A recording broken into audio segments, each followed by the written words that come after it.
Hi, today we're talking about loving others and what does God say about loving others? Well, loving others is part of the greatest commandment that we must obey, given in Mark chapter 12. Love the Lord your God with all your heart, soul, and mind, and love your neighbor as yourself. So I don't know about you, but I think loving God is easy because He's perfect. What's not to love? He's patient, He's kind, He loves us unconditionally, and He's wonderful in every way. But the second part of that, loving other people, is sometimes difficult because sometimes they are unkind, impatient, selfish. Am I right? And sometimes I'm the same way too. So people may have a hard time loving me, and I have a hard time loving other people. And loving people based on personality traits or how they treat us is just not going to satisfy that command.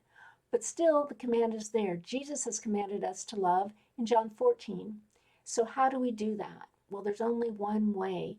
God has to live in us and do it through us. In 1 John 4, he tells us that his spirit lives in those who have accepted Christ. So, God will be the one doing the loving, not us. But what are some practical things that we can do to help God's love grow in us?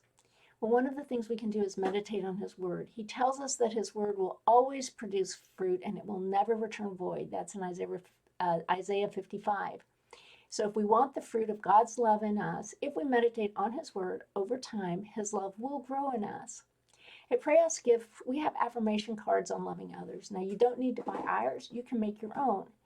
And when I read through them, I personalize them with the name of the person I'm having a hard time loving.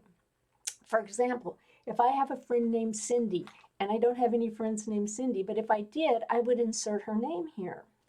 I would say things like, love is patient and kind to Cindy. Love is not jealous, boastful, proud, or rude to Cindy. Love does not demand its own way with Cindy and is not irritable and keeps no record of when Cindy wrongs it. Love never gives up on Cindy, never loses faith with Cindy, is always hopeful, and endures through every circumstance with Cindy. Love for Cindy will last forever, and that's in 1 Corinthians 13. We love Cindy because God first loved us, 1 John 4. So it's not because Cindy has great personality traits. It's because God's loved us. And then John 14, here it is. Jesus gives us a new commandment, love each other. And so I have to say, love Cindy. Just as Jesus has loved me, I must love Cindy. My love for Cindy will prove that I'm one of Jesus's disciples. Philippians 1:9.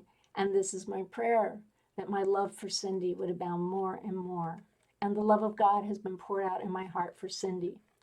So I just go through these several times a day. And by the time I've gone through them, I can feel God beginning to love Cindy through me, which is a miracle. So I would highly recommend using God's Word to grow inside you to help you love others. Thank you.